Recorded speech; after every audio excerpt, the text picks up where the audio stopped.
Myth and Folklore homepage, and this has the list of all the assignments for the week and stuff like that. So just picking like week 2, you start off the week by deciding like which aspects you want to focus on, and then you go to the week's assignments that has like a list of everything that you do in a week. So I guess what I'm mostly going to talk about is the storybook project, which is a whole semester project.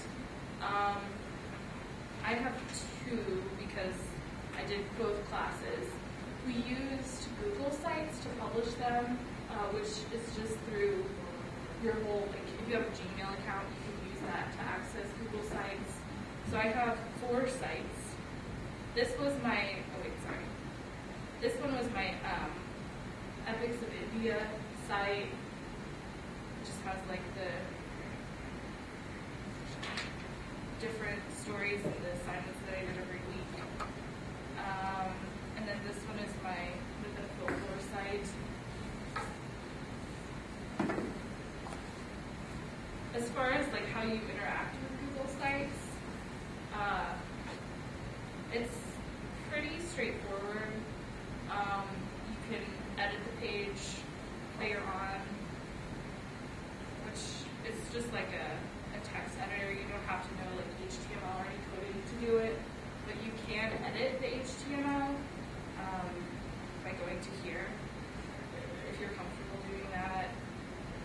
And I had to do that a couple times because there was like spacing on my one of my stories was like spacing differently from the others, and I had to edit the code to fix that.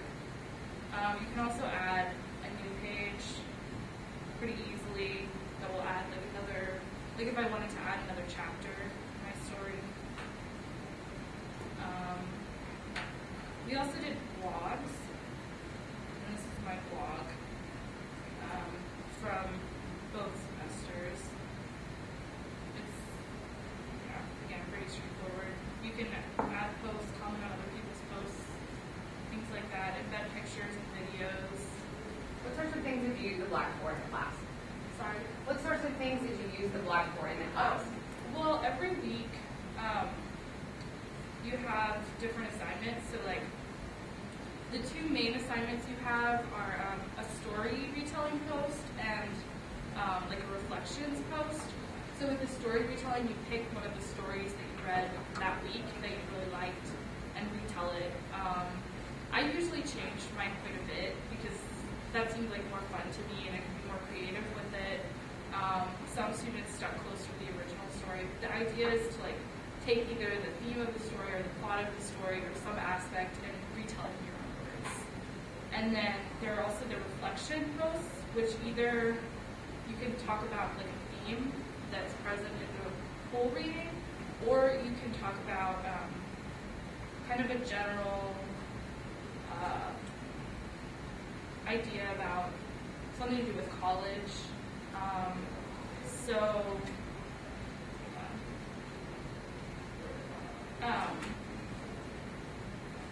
like for example, there was one where you talked about if you'd taken any online classes, what you learned from those. There were different ones about like general education requirements, just kind of different things. You do a different one every week. So that's what you use the blog for.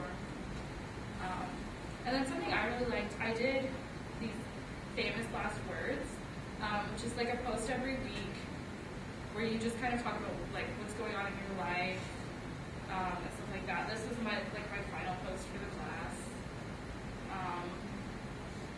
And so that was kind of fun, and you get to look back at, I guess, kind of how you were feeling in weeks previous and things like that. And that's like an extra credit post you do every week.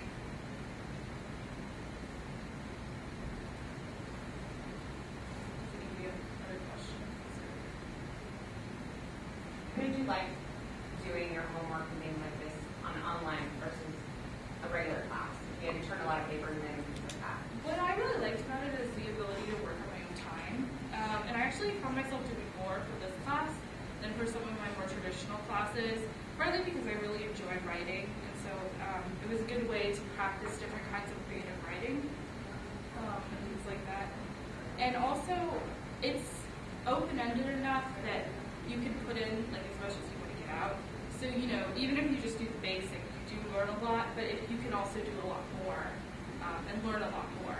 And I really like that about the online format. So I think for students who are really personally motivated, it's a really good format because you can expand what you're doing by a lot.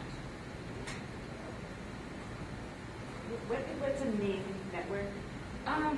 It's kind of, I don't actually know that much about it. This is the only time I've used the name. But it's kind of like a blog community. And so you have to register. So everyone who's in, I think she's just doing the cheap classes now, the Folklore and the Indian Epics, would register on the name. And then you can see everyone else's blog. Like you can see the people who are in the other class also.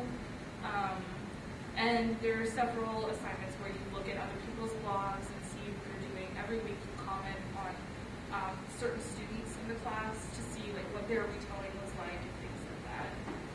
I was going to just kind of fill in. It's basically like a social community, like a Facebook almost, but it's personalized to whatever your topic is. So Laura has one for all of her classes and things like that. Students have a discussion board, the blog, and things like that. So And it's private? it can be. Okay. So just the students? Yeah, you have to be logged in. Is it free? There are free versions of it, but the ones that Laura uses are not free. But they're not super expensive either. How did you like having almost daily writing assignments? I really enjoyed it. I mean, one thing I really liked is you can do them ahead of time. And so what I did a lot was I would do like the reading for the week and start the major writing for the week on the weekend before. And it wasn't more time consuming than my other classes. And again, on the writing, I did usually a lot. I did usually the maximum for the writing just because I enjoyed it so much. So I didn't think it was terribly time consuming. And it's good. You do have to be able to budget your own time as a student, but if you can, then it's definitely a good format. And how did you like having the amount of time to spend on each assignment, 10 or 15 minutes, 15 or 20 Yeah. minutes, and so on? I thought that was nice because you could see. But I mean, once you do the like content of the assignment changes, but like the format is similar from week to week.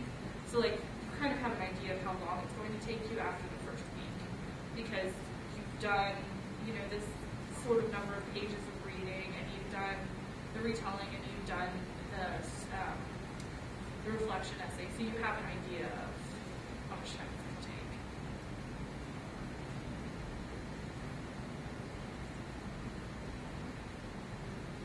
So I have a question for all the students of Laura Gibbs, which is, it seems like a really tough way to have a class where you don't ever see your instructor, you don't get to sit in the classroom with your instructor. Do you feel like, based on the way that she runs her class and some of the things that she has you guys doing, that it's a more collaborative class maybe than even some of the classes that you go sit in and have a lecture and you get to see your professor 3 times a week? I definitely feel like I got actually more feedback from her than I got from some of my other professors, just because several things, especially your storybook, you have to send directly to her, and you get a response that's based just on your individual work. And so I felt like I had a much better idea of how, like, what she thought of my writing, for example, and she was much more available to answer questions and things like that, just because she was always, like, on her email, and she checks it every day. Whereas with a lot of traditional classes, it's harder to get that individual interaction with the professor, and it's harder sometimes to get answers to your questions. But, how do you guys feel?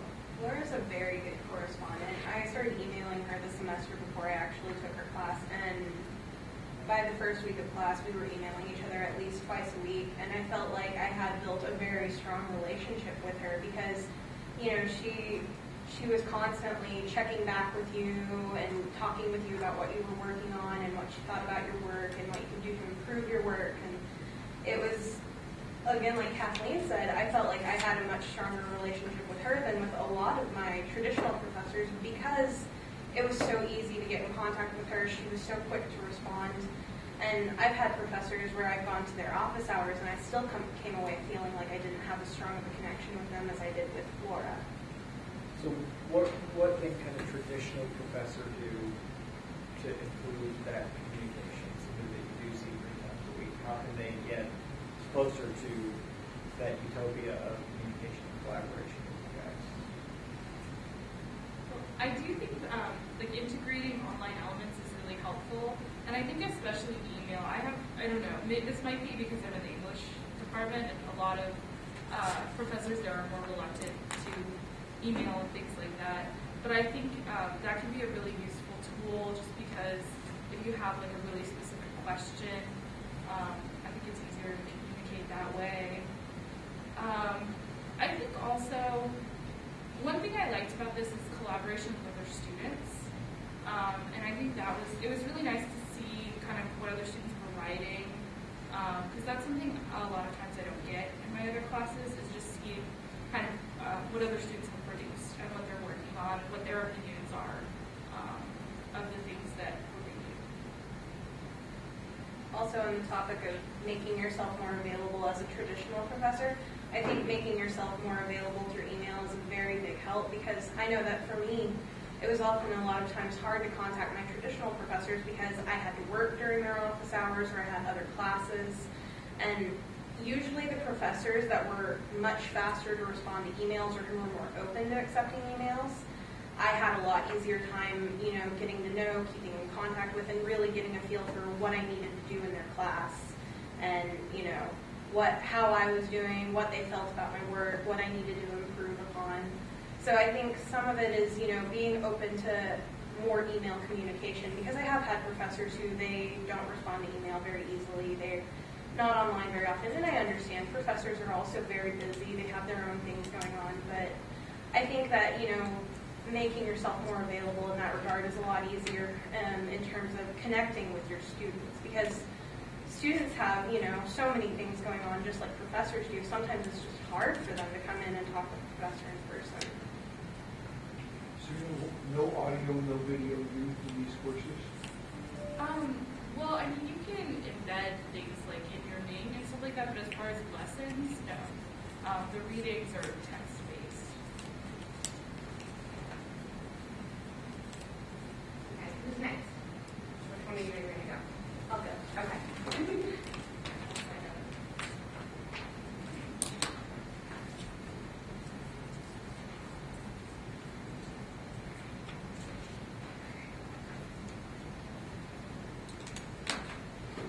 I'm Mira Thomas. I'm a recent graduate. I graduated last month, actually. Let me get signed in here really quick.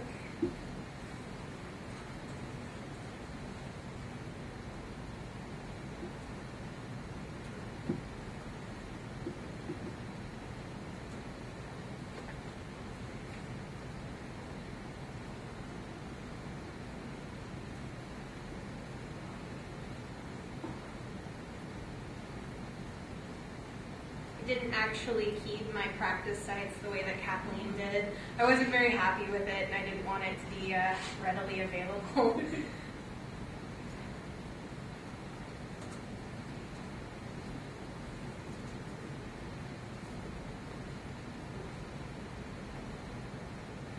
And I know Kathleen already talked a lot about how we posted and things like that.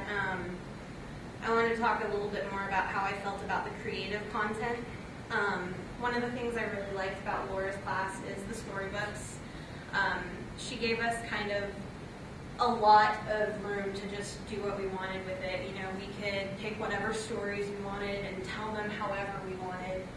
And I had a lot of fun with that. I really loved getting to develop my website and make it look like I wanted.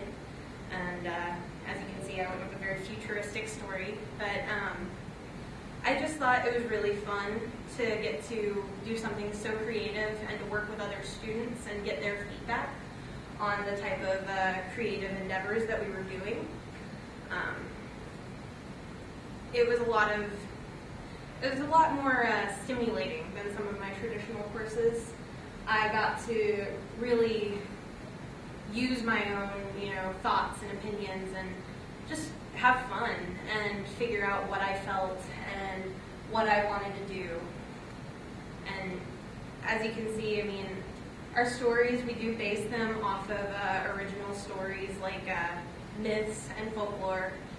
And sometimes people even use urban legends. We have a lot of people doing urban legend stories and things like that, which was really fun. And getting to see the different ways that people took those stories and made them their own, I think was one of the best parts of the class. I saw retellings of Greek legends that had me laughing and falling out of my chair because I thought they were hysterical. And those are things that I would never find in traditional courses, is seeing other people taking a story, making it their own, and still making it, the original story in its own way, whether it's through the theme or the content.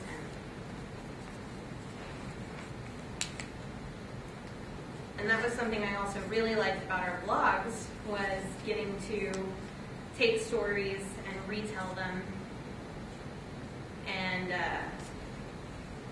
kind of turn them into something more modern and a little bit more adaptable with current ages. And I think, I know that my roommate is actually, because of my experience in this class, she's taking it this semester, because it's one of those things that you just get to really adapt to, learning how to give your voice to something. And she's a film major, so she just wants to learn how to tell better stories. But I just thought it was a very good class for learning how to be creative in your own right and learning how to, edit things online and be involved in social media on the internet, because that is becoming such a big part of our society. And Laura is very good about teaching you how to use websites like this and how to post in websites like this. And that was one of the biggest boons of taking this class, was she really helped you get involved in things like Google Plus and helped you understand how to network and how to use social media to expand on what you're already doing in university and in life. I've made multiple contacts through Laura that have given me job prospects because she helps us learn how to use the internet as an effective networking tool. Any questions? Did you create a name network? I have not created a new network now, but What is it? a Ning network is, like they've said, it's a social networking type of site. It's self-contained communities of blog posting, things like that. Laura has paid sites that she uses, but essentially it brings an entire community together of people who are all focusing on the same type of topic. So for Laura, her topic is her myth and folklore and her Indian epics classes. And so she has all of her classes in the same network. If you go to the front page, you can see that, she's got her class announcements, you have her list of members, and then there are the links to the websites. You can see everybody's blog posts on me. You can comment on everybody's blog posts. And it's a very useful tool for for classes and things like that, because you don't have outside communities coming in and commenting on it and things like that. So it does still feel like a private classroom. But at the same time, unlike other online courses I've taken that haven't taken advantage of me, I felt far more connected to my classmates because I could see what they were writing about, what they were posting about, and I could interact with them on a more personal level.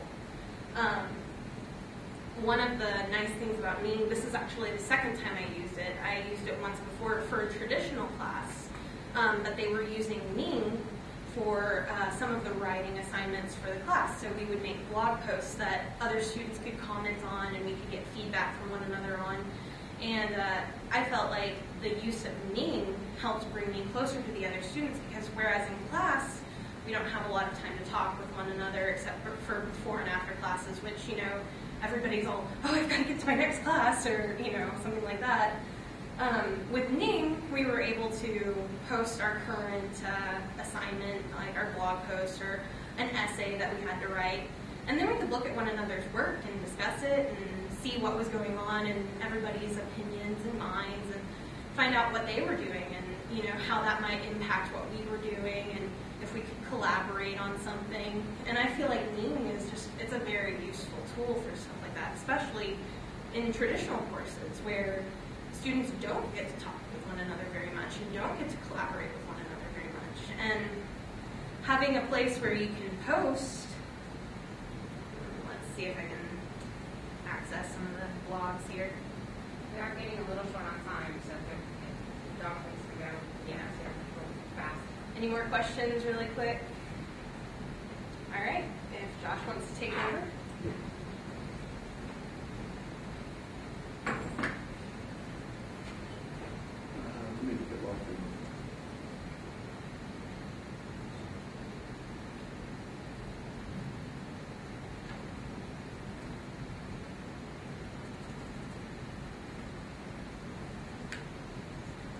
Alexa, sign me out.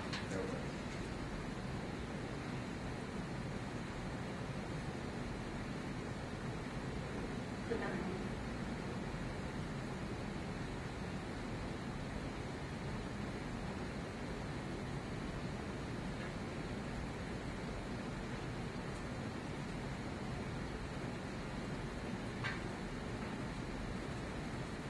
Sorry, it's been a while since I did this, so. Okay.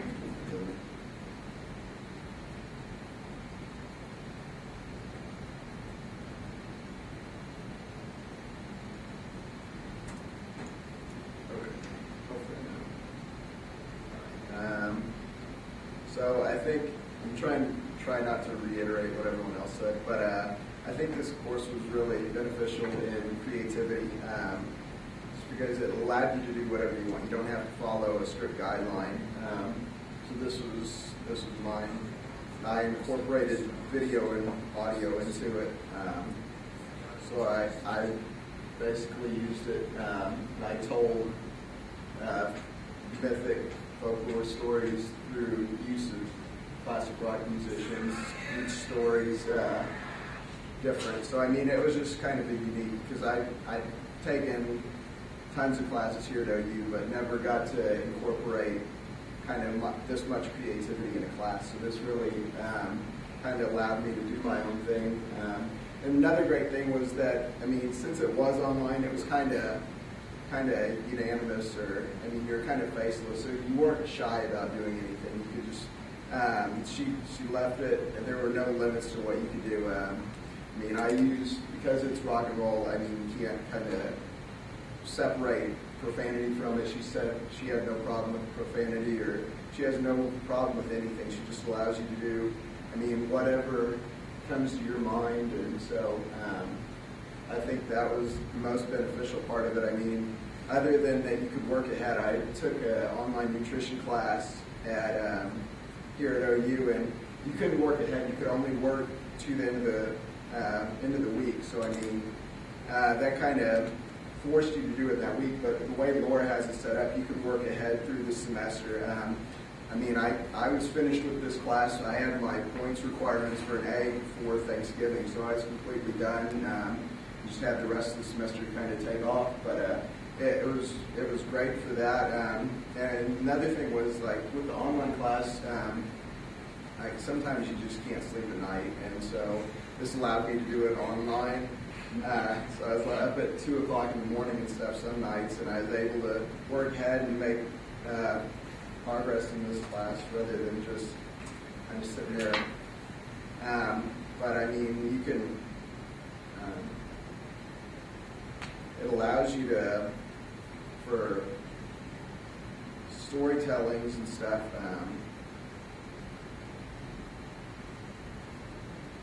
I mean, you can do it from anything. Most of my stories were rock and roll related, but then, I mean, I could tell stories about my dog or whatever, just as long as it ties in with the story. Some creative connection between the myth and folklore, and then whatever's on your head that week that really comes in contact, comes in handy. Another thing about it was, like, the assignments you do take, the reading, and then they have it incorporates the D2L website, so you take the quizzes on D2L, and it all kind of ties together. But I mean, I don't really know what else to say. Everything's been said already, so I'm trying not to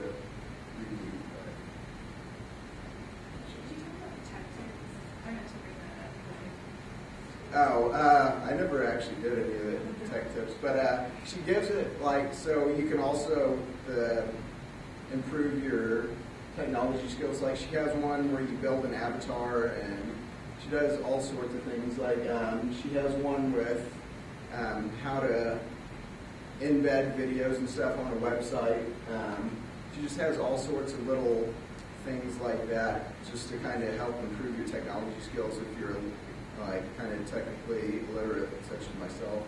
But I mean, it really does help things along.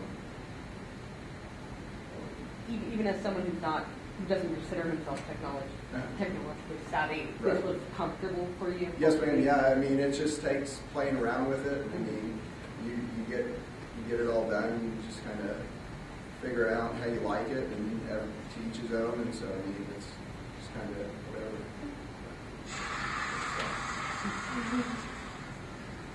Anything else?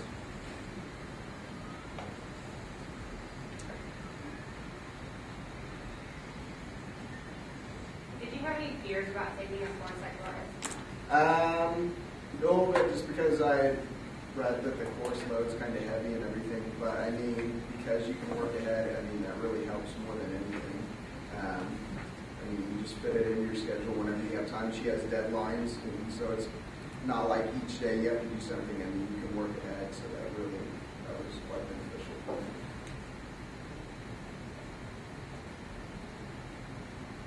Is there any other questions? Is there anything else you guys want to share about your experience taking Laura's course, or how you feel, moving forward, if you were to take another course like this, or, would you want the workload that Laura gives you? I'm gonna really miss it. I took 2 classes with her just because I loved the first one so much, and now I have no more to take, and it's kind of sad because I feel like I improved my writing so much, and this is one of the few opportunities I've had to just like let my creativity go, and kind of just like build on whatever I wanted to do, like whatever, like Josh said, whatever was in my mind that week, like, and make connections with what I was reading, and so I really loved it. I would recommend it to any of the students that are here. This was probably one of my favorite courses that I took when I was a student, and it was probably one of the best set up online courses I've ever taken as well. And I've taken several, but Laura has been working online for so long that she really, I think she's probably one of the best resources that anybody looking to, build an online course or an online connection with students. I think she's probably one of the best resources because she made this course wonderful. Like, I wanted to take all of her courses after I took this course. Well, if there's no other questions or comments or anything, we're done, and I appreciate you guys sharing your side. That's great. It's nice to see the student side of things. We only ever see the instructor side, so seeing your opinions, your work, it's really beneficial. So thank you very much.